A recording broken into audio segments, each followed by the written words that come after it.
the DEI space, we just need to make sure we're looking at diversity, equity, inclusion, and don't forget the B, which is belonging.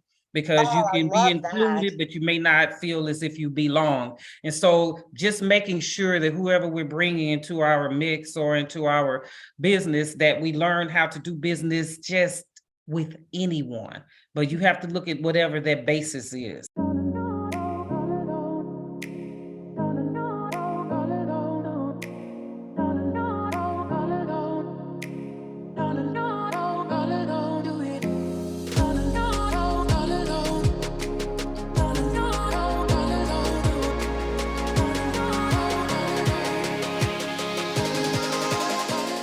Welcome back. I am so excited about today. I have been looking forward to sharing this journey with you of this incredible woman who has literally gone from being in this world of, hey, where do I go from here? How do I make sure that I am providing for my children and still have a life and still be making an impact? And then tie it all together and start to be literally like the face of a movement that is happening that we all are directly related to. And we're going to go there and we're going to talk about things that are uncomfortable. We're going to talk about things that some of us, I'm raising my hand, have been like, how do I approach this conversation? Well, we're going to be talking to someone who's going to be kindly, she's now turned into a friend, and she's helping me navigate the waters as well. So this is for all of you out there that are feeling like you want to do more, you want to be a bigger impact in the world as a global, as a not just like-minded, but like energy of all of us really coming together as a people, as a one, as a force to be reckoned with as we go into this next year. And so I really am so excited to introduce you to Pat Coleman. She's an accomplished visionary leader who embodies the belief that all women belong at the decision-making table. Her passion lies in elevating the leadership skills of women at all career levels to reach their full potential. With more than 25 years experience serving as an executive and CEO in the nonprofit sector, Pat travels now throughout the country, empowering women with her authenticity and storytelling. We're going to get into her book, Overcoming. I mean, wait till you hear this. This is so darn amazing. I loved it. I read it. And, she has this great humor about her, and that she takes massive topics and breaks them down for all of us and makes us feel really comfortable about it. And I think that that's why I connected so much with her. She's an award-winning executive serving on community and national boards. She holds a Master of Business Administration from Fontbonne University and a Bachelor of Science from St. Louis University. She is a faith lady. She's a family woman, and her community and aspects of her life integrate in every way. In her free time, she's a grandma she calls herself Granny, and enjoys spending time with her adoring grandchildren. Pat, thank you first and foremost for being here with me today and for agreeing to really, talk about topics that people are struggling with. So, Pat, welcome to the Relaunch Live Show. Good morning, Hilary, and I thank you so much, and I am grateful for this opportunity to have this platform to speak with you this morning. So I am very grateful. Thank you. Well, it's really amazing. And as I was reading your book, Overcoming, and it's living our best life in spite of ... It really brought home that we all have massive relaunches in our life. We all have relaunches that are super impactful. But for, and I sit here and I say from a white privilege perspective, my relaunches are very different in the sense of, in the sense of what I've gone through, and also in the sense of going through my relaunches with the color of the skin that I have. And you, and when we were talking before, and when we have started to, discuss these things, I mentioned, colored women, and you said, hey, I'm super proud. I'm a Black woman. And I sat there and I smiled and I said, you know what? Yeah, it's not that we should be pulling everyone together under one. Yes, we are all women. That is something that we are. But explain to everyone how this whole idea around, like, where you are today is not where you were before. And you've gone through a lot of heart-wrenching situations with your boys. Can you share with us the most significant relaunch for you that really made you who you are today? Yes. I will tell you, number one, I am a woman of faith. It comes from that. And as you start to mature, and as I started to mature in my faith, it was the foundation that was needed to help me to get over any type of obstacles, I would say, that would come facing at me. They came in a vengeance, and I was able to be the big girl. When you read the book, that is the nickname that my dad, he coined me with that nickname, and it carried me on throughout my career until today. To say that big girl had to step up each time and look at the situations and show up in which the way I should show up.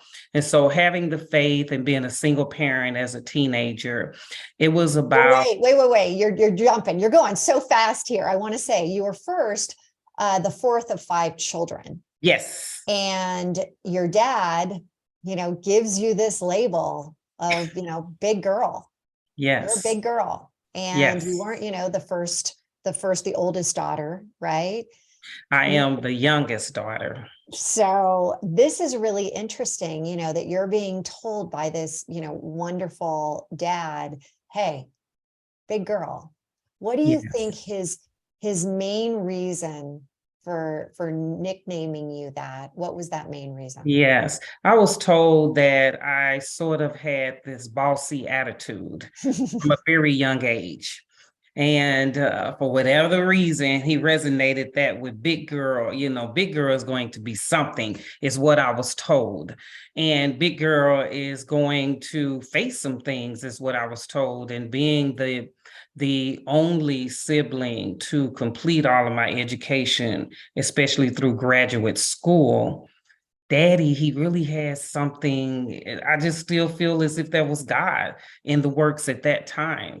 And I kept being told, big girl this, big girl that, big girl this. And it would always make me stand proud. And I accepted it. It took me to be an adult in order to circle back to say, what was that really all about? And it all pulled together probably in my 20s. And I realized that is what Daddy is talking about, big girl. So let's go back to you're in your teens.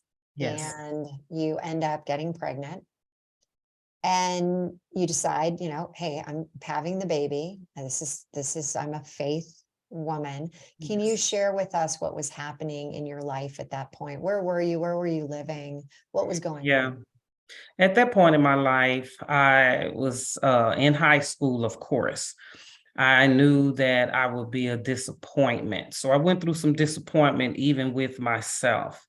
I would have to say, though, that when I gave birth, I saw a family come together with my mother, my father, as if I wasn't this teenager that had given some disappointment. They looked at it as a blessing from God. And so we were accepted from the beginning on.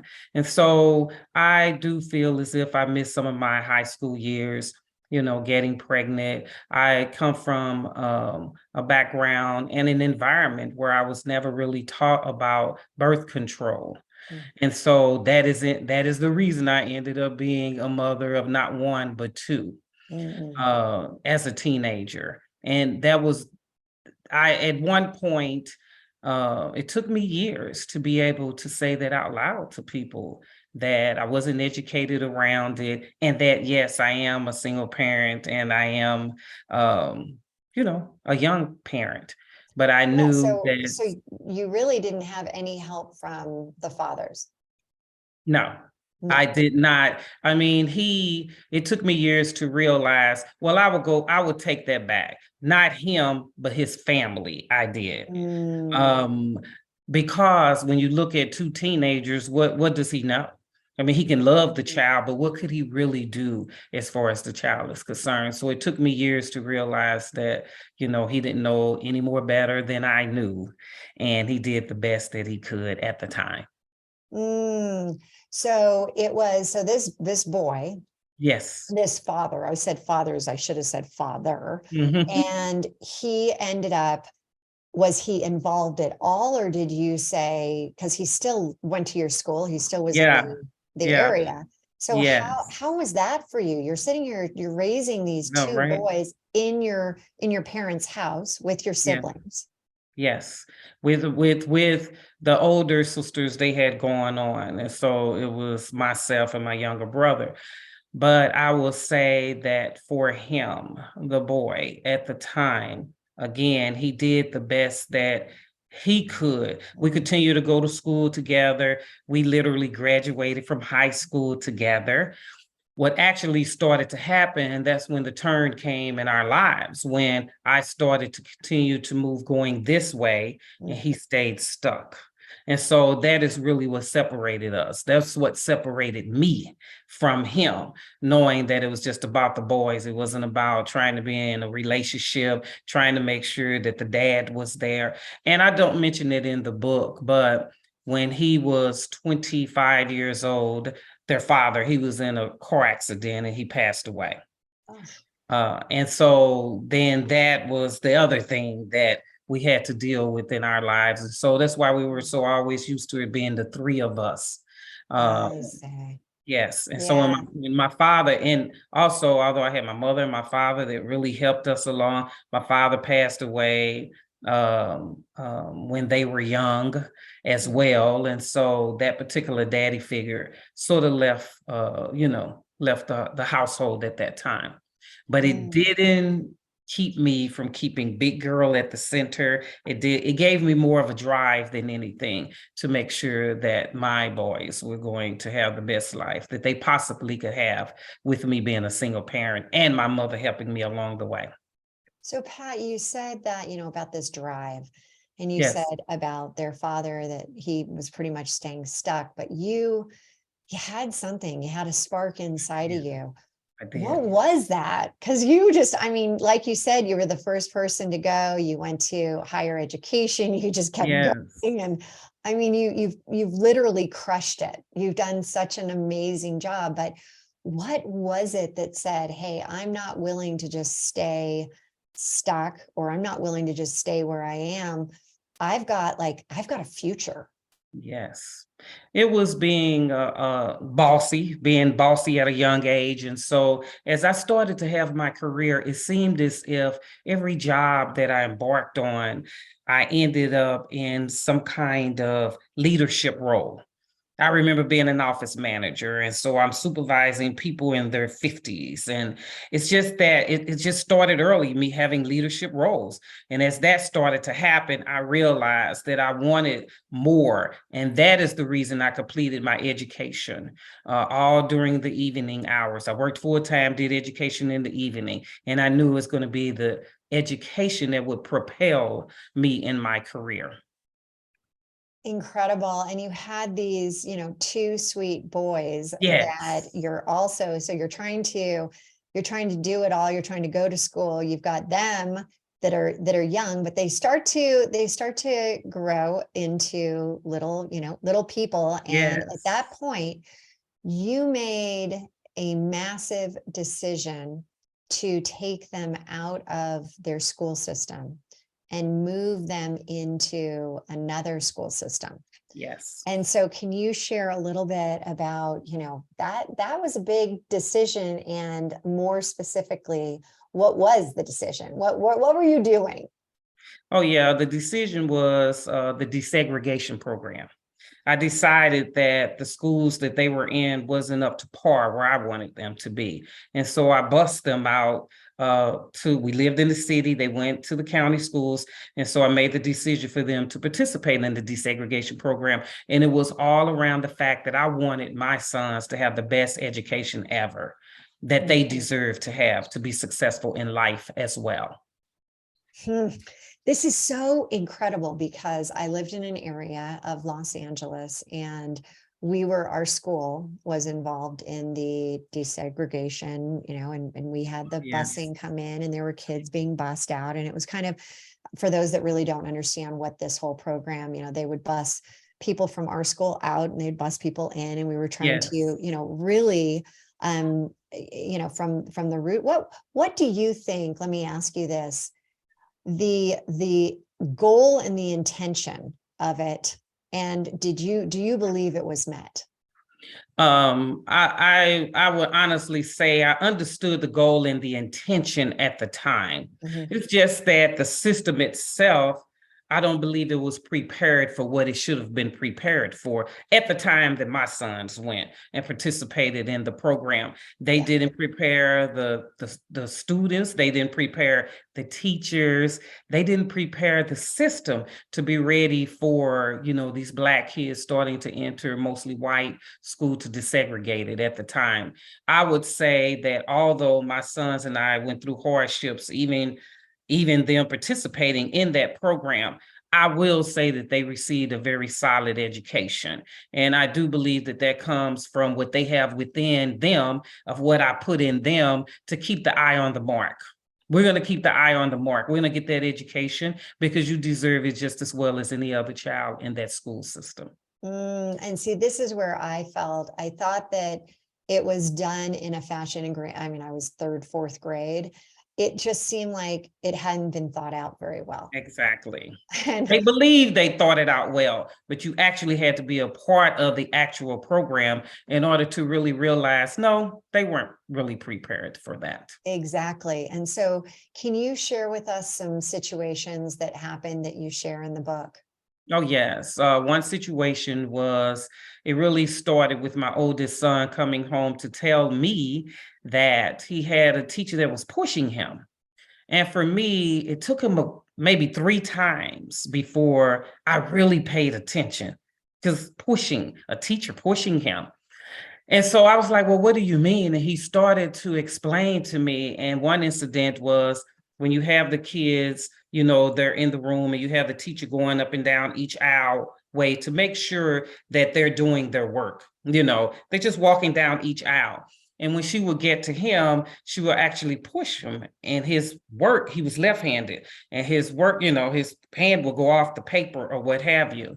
That was one incident. Or the incident whereas when it's time to line up after recess, right? Then he's getting pushed into line during that incident. And it happened a few times to where he even understood that, hey, something is not right about this.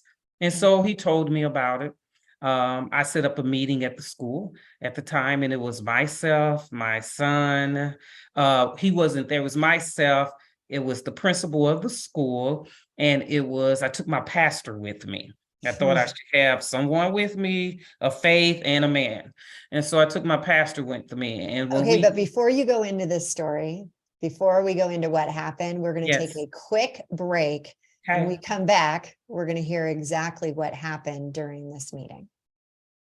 This episode is brought to you by my very own labor of love, my most recent book, Relaunch. This book is a collection of my stories, other stories, and is a motivational guide to living a new 3HQ lifestyle, sparking your heart to ignite your life.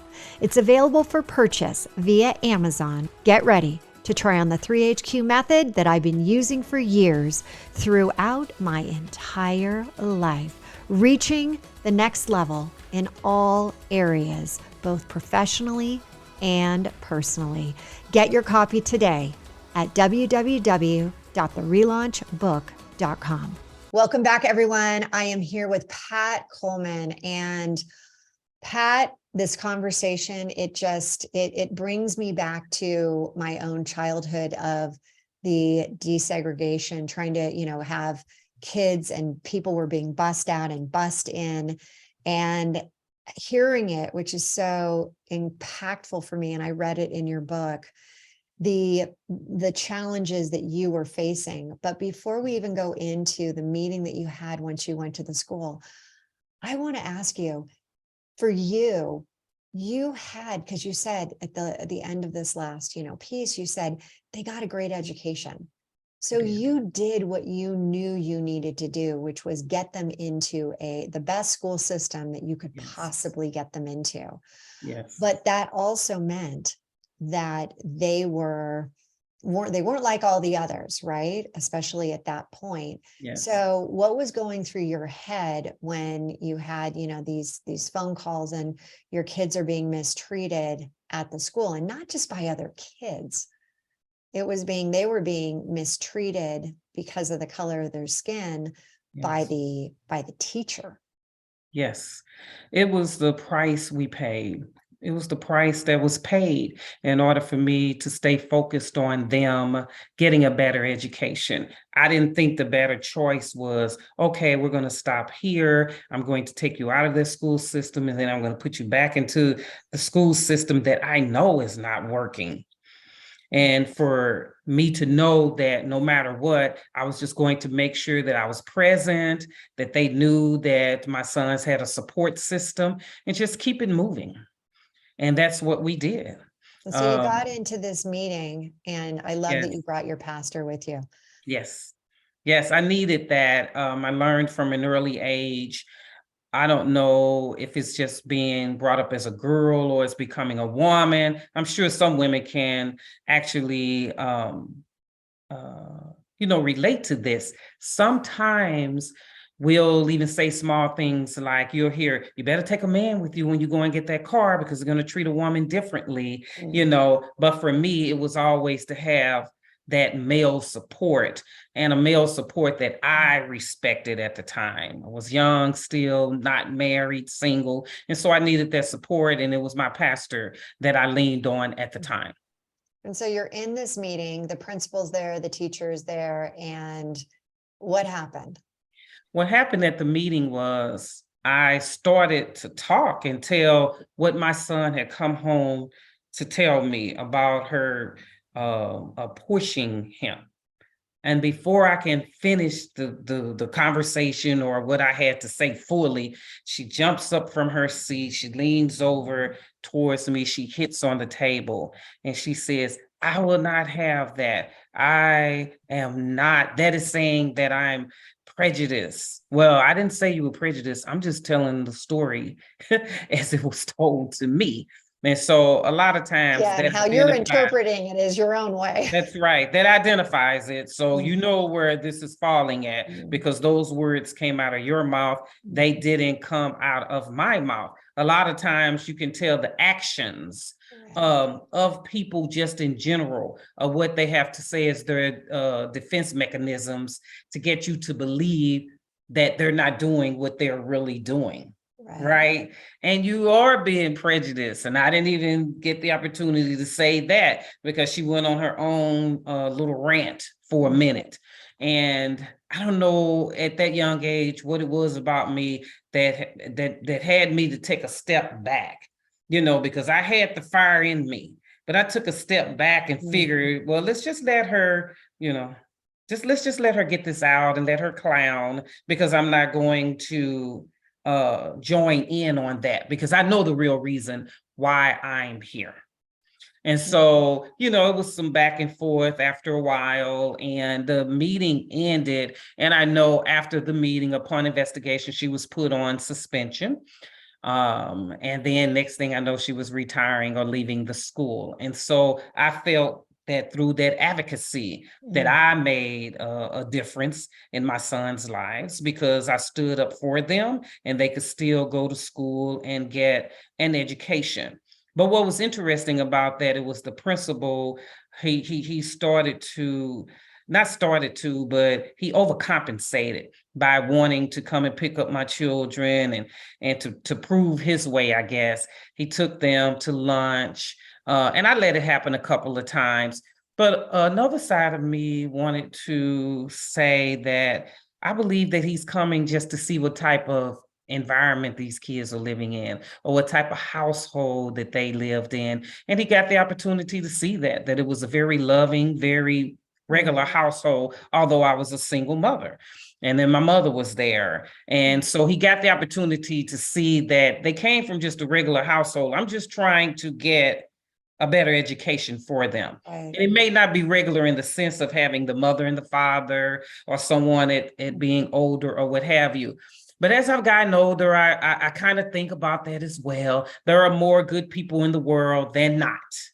And there is a possibility that he was just really being a good person and wanted to show me that he was a good person. So, well, you brought up something that I do want to ask you about, and your boys ended up in college even having some situation where they were mistreated, and you said it was, it was directly related to the color of their skin, even to the point 100. where, the thugs on campus happened to, that the dean had said, the president had said, oh yeah, he brought thugs, and it was actually your other son, cousin, relatives. These are not thugs, these are, family members. Yes. And things have happened in your life, and you've seen the misjustices of the Black male.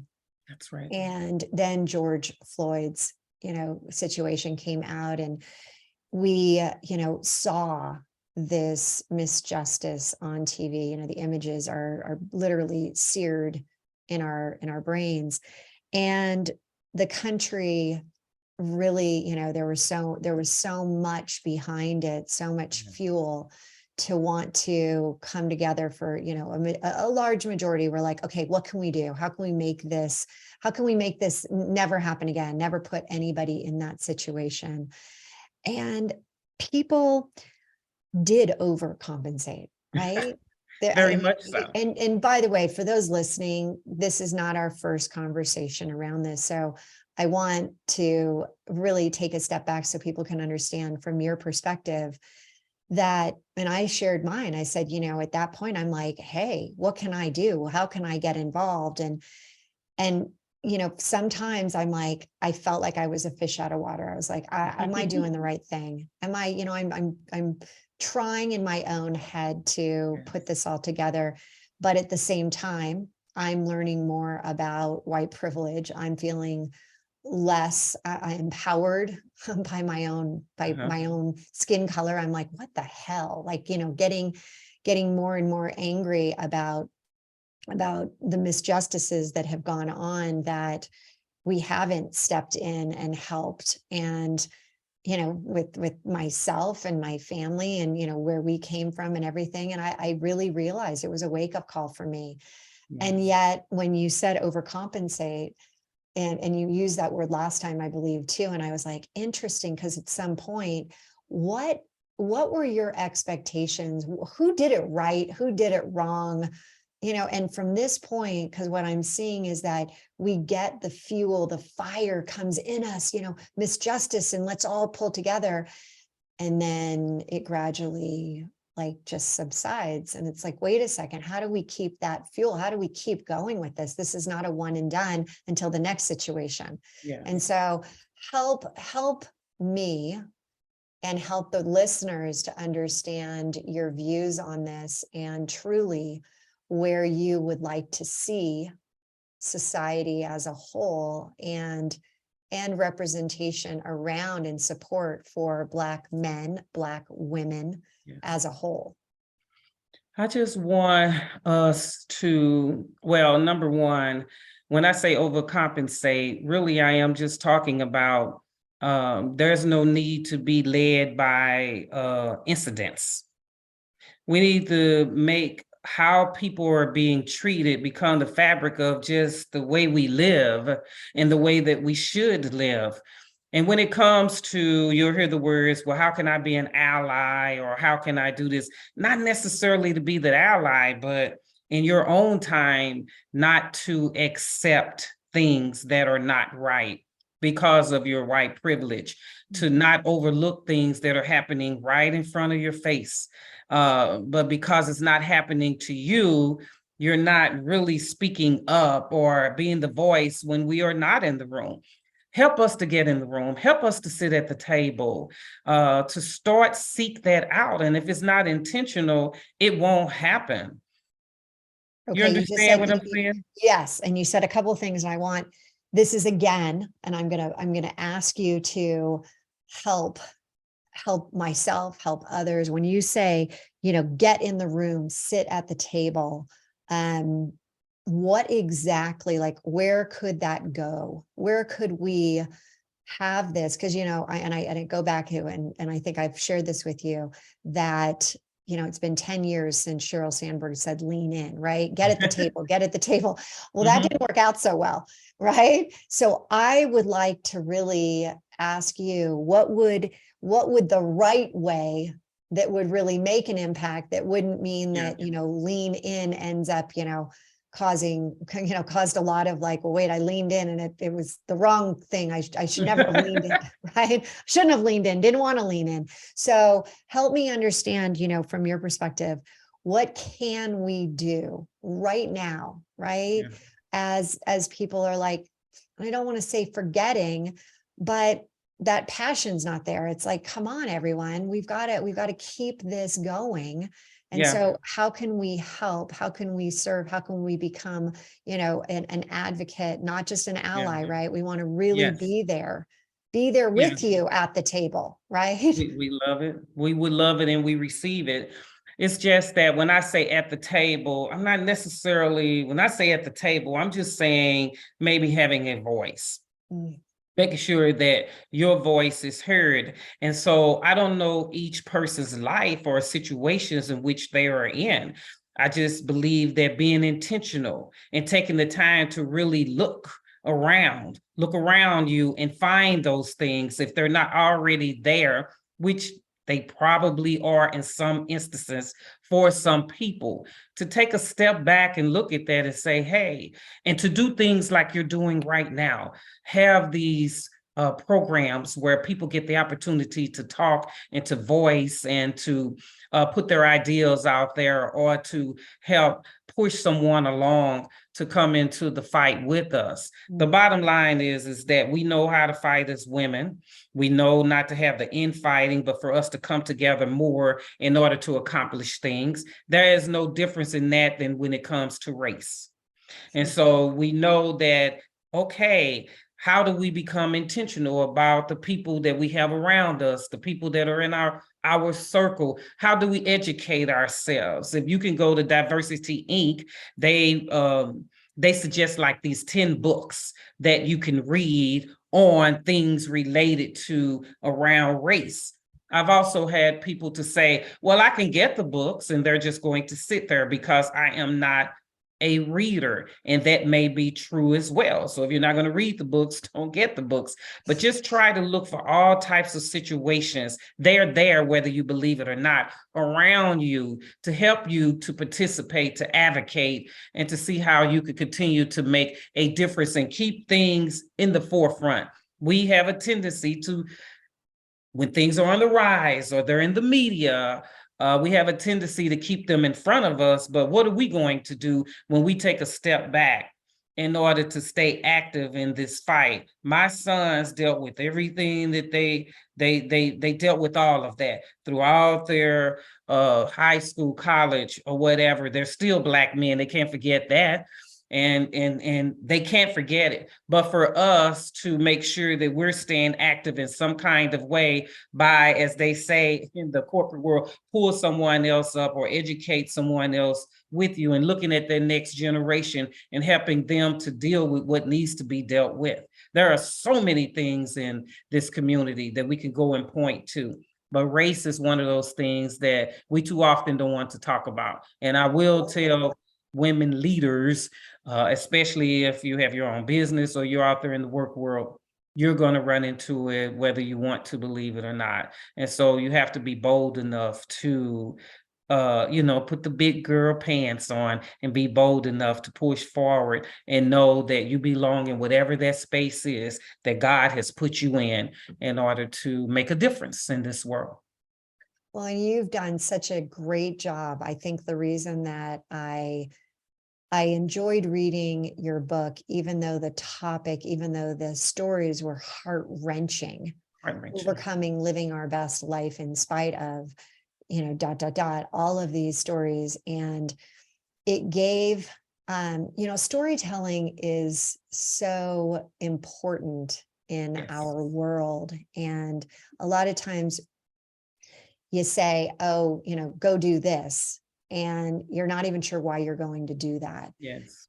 Your book, the fact that you brought together all of these women and they were able to share their stories, share what their lives have been like, it was a fantastic approach, because it was a softer way of saying there's problems here that go way back. Mhm. And it's now, and as you just said, hey, there's so much that I could look at this differently now. As an adult, I'm going back and I'm revisiting this, and well, maybe he did do it that way. And I felt that the book was not a direct attack Not at on all. anyone. It was sharing of these really empowering stories that Yes. led people to understand and have I felt emotionally connected with your story, with the other women's story. And that's, I think, so powerful in where we're going. And so when we come back, I want to ask you, from this point, you mentioned women in leadership, and that, we all have to be going there and discussing this and being willing to talk about it and make change. And so when we come back, I really want to hear your thoughts on how do we actually make that happen. So everyone come back. We'll be right back. This episode is brought to you by my very own labor of love, my most recent book, Relaunch. This book is a collection of my stories, other stories, and is a motivational guide to living a new 3HQ lifestyle, sparking your heart to ignite your life. It's available for purchase via Amazon. Get ready to try on the 3HQ method that I've been using for years throughout my entire life, reaching the next level in all areas, both professionally and personally. Get your copy today at www.therelaunchbook.com. Well, we are back. I have Pat Coleman here, and we are talking about things that usually cause us to get uncomfortable because of lack of knowledge or lack of awareness. And I wanted to bring this back again because given that I now have had a chance to talk to you, given that I read, your book, I want to understand, because you are an incredible mother. You did so much, and it's not just self-sacrifice, because it's so much more. It's like you put your heart into your boys to make sure that they had the best. But there was a point where you're like, okay, things had happened way too many times that the realization of the life that your sons were having really hit home. And can you share with us at that point, because your dad, you're the big girl, but even like big girls, right? They reach their point where they're like, hold on here, no more. And when did that happen for you?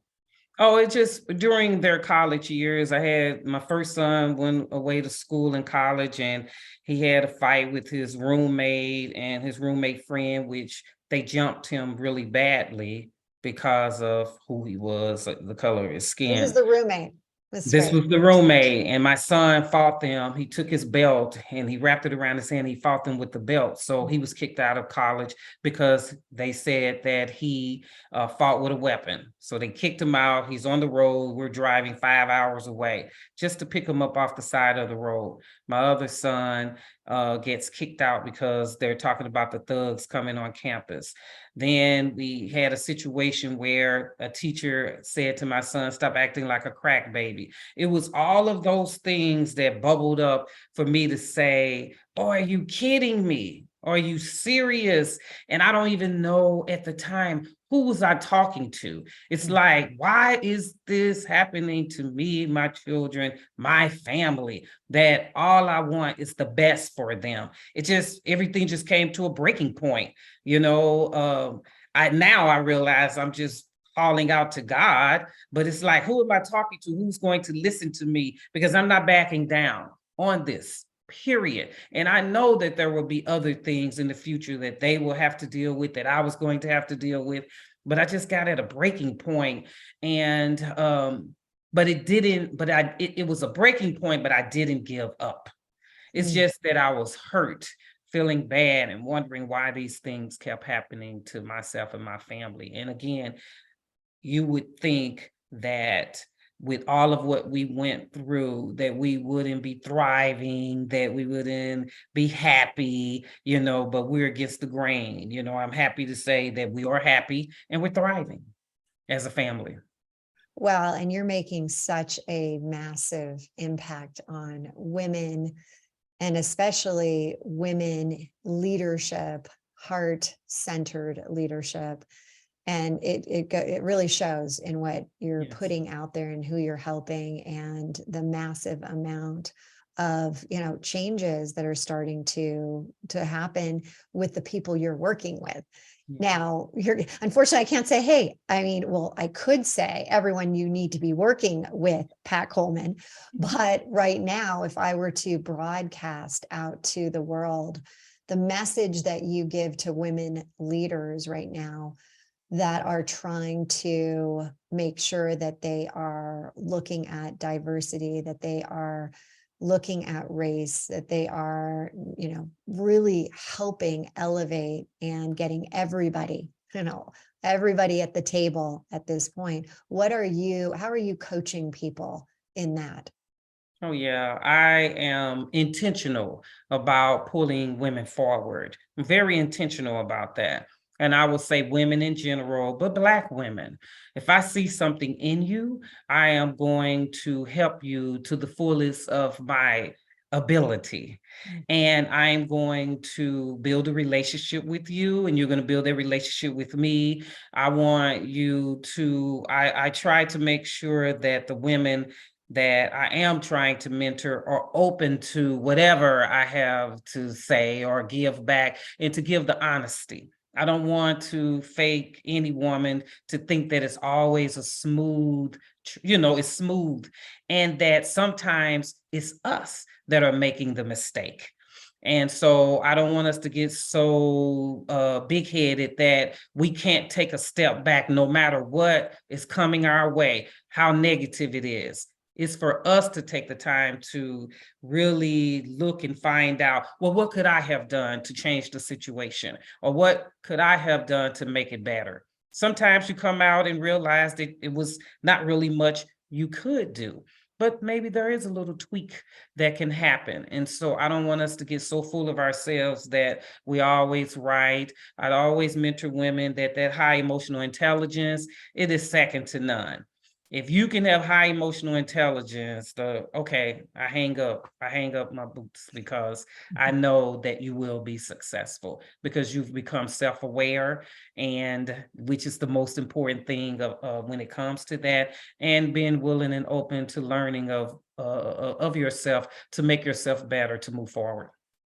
You talk about that emotional intelligence, and we often talk about 3HQ, which is that head, getting out of your head into your heart to Yeah. access and tap into that higher self. And you have that such a strong higher self connection to God. But for the women that don't have that solid foundation, how are you helping people? Because we did discuss that, being at the top is lonely, and Yes, that very there's a much lot, so. that there's a lot going on there. How do you help women that are not faith-based, Yeah. that are not, they don't have that great connection either with with God or another form, Yeah. to really understand that there is a higher presence, that there's a higher being out there. When the bad happens, when these things like Yeah. George Floyd, like, it's just crushing. How do you get people in leadership to say, like you have, put your big girl pants on and let's, you got to rise up? How do you get people to do that and not Yeah. do it in a violent way?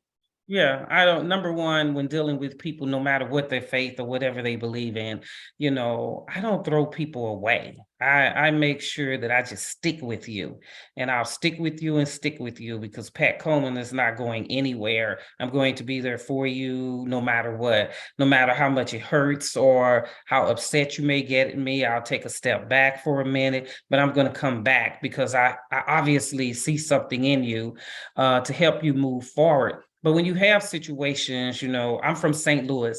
And so, of course, I'll start with the Mike Brown situation in Ferguson. Even before George Floyd, it just started this huge revolution of many people getting together. And then it was at that point where we had people in some leadership positions of that was white and what have you, that just came forward and just wanted to do whatever it was that they can do to try to move our community together.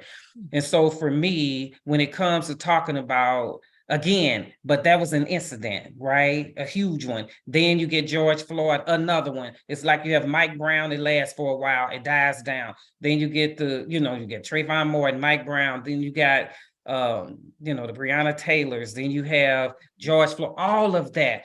It's the incidents that people have a tendency to attach themselves to.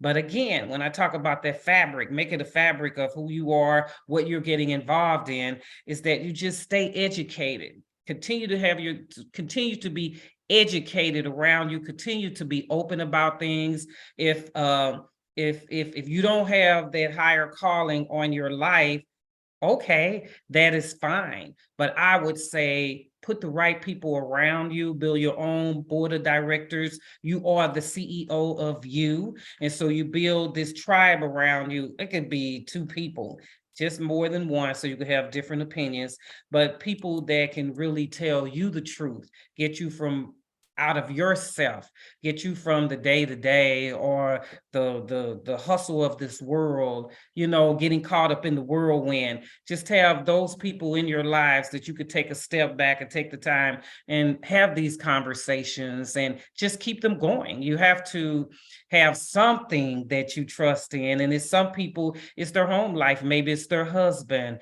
maybe it's their sister or their brother. It could be a myriad of things. But what I do want to say, no matter if it's the higher, listen to someone else other than yourself. That's what I'm trying to say. It's interesting. So Martin Luther King said, I have a dream. Yes. And if I were to say, Pat Coleman, I have a dream, how would you finish that? I have a dream that we all are going to be successful in our own right, be it if it's through our faith. My dream is to make sure that I'm leaving a legacy to the generation that's behind me, that I'm leaving a legacy of love and kindness. And it's just that much important to me. I can't speak of more words than that. It's just love and kindness. Yes, you can have all the drive in the world. I have those things, but without love and kindness in my life, I am nothing. So good. We need to put that on a manifesto. It's so good. So one of the things that happened recently to me was I was in an event and somebody referred to somebody as a oh, okay, let's hear from you because you're a black or African American. And the woman took offense to that and was just, well, wait a second. No, I'm not from Africa. And I often think, is it something that we should be, cautiously, like you shouldn't be saying that? Is calling, a woman a black woman, is that something that you feel is, what are the thoughts around that? Because I think that after that, I kind of said, well, geez, You know, we've been told, we've been said, you know, people have said, hey, you know, this is how we're supposed to refer to, but yet you're saying, hey, I'm a Black woman and I'm proud of it. So help me understand what is okay for you and for other Black women to say, and then what is okay in your mind to have others refer to you specifically. I'm just going you right now. I'm not trying to, you know, solve the world and all that, but I would like to understand that. Yeah, I'm okay being referenced to as a Black woman. You could even say African American to me. I'm not sensitive toward those type of things, but I do believe that if you're interviewing or you're in those open spaces, the best way to say safe on that is to say a woman of color. And then if you just say, you know, you're a woman of color, then that person will identify at what they're going to identify as. You know, yes, I am a Black woman. You and I didn't have a specific conversation around it. And I was able to say, hey, I am a Black woman. I'm a Black woman. I am proud to be a Black woman, but that's me and that's who I am. And if someone refers to me as being African American, I don't have a problem with that as well. But you may offend some people when you're actually calling it out in that way. So the safest way is to just say a woman of color. And it's a woman good. of colored. It's not a colored woman, because then it's like taking a piece of crayon and saying that I'm going to color you with what I want to color you with. But it's not a colored. Colored is an old saying back in the days that have a tendency to offend people. But if you say woman of color, they're okay. That's good. And can we also say a man of color? Yes. Okay. Yes, you could say, you know, if you're a man of color, you know, or a person of color, that is okay, you know. But usually it helps to stay in that safe space, is to not even call certain things out. Or if that's another thing. I mean, really, you know, why do we even have to refer to that if there is a panel, you know, or you wouldn't say like, oh, the white woman. Like you would, exactly. like, why would, so there's a lot there, but I do appreciate what you're saying there. I do have a question. So as you are helping women leaders create their businesses, scale their businesses, and make sure that diversity is a part of it, right? How do you begin that journey working with clients that are starting? There's, you know, I've now just read 430 million entrepreneurs out there.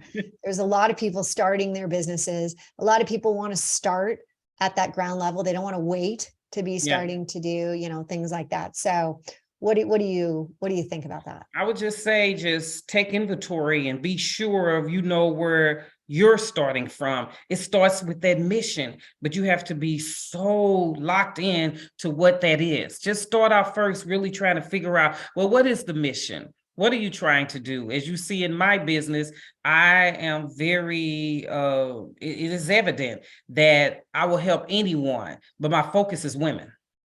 And so I make that, I say it and I spell it out. I talk about leaders and rising leaders, but my focus is women. We have to make sure that we know exactly what that focus is. And in the DEI space, we just need to make sure we're looking at diversity, equity, inclusion. And don't forget the B, which is belonging.